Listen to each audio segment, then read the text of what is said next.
yaptılar. Çok. Kimler var? Kimler yapıyor? Burada ben bir başbakan koymuştum, Suret Hüseyinov. Evet. O Gence'den gelip Ebufez İlçi Bey'i deviren adamıdır. Evet. Ama o vakit durum böyleydi ki onun elinde çok ordu vardır, silah vardır. Ben bunu burada birlik yaratmak için, yani bu Azerbaycan'ı vatandaş savaşından kurtarmak için ben burada davanı devam ettirmeyecektim. Bunu başbakan koydum. Genç adamdı. Dedim sen bana kulak as, benden bir öğren. Gelecekte belki bir başbakan olarsan, büyük başbakan değilsen. Evet. Bu da bir yıl oturdu ama bir şey edebilmedi. Sonra da bunun kafasında Cumhurbaşkanı olmak vardı. Bir gün darbe yaptı ki beni burada devirsin.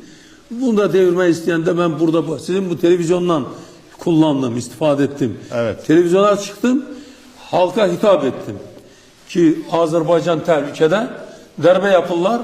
Kim Azerbaycan'ın devletini korumak ister, bu meydana gelsin.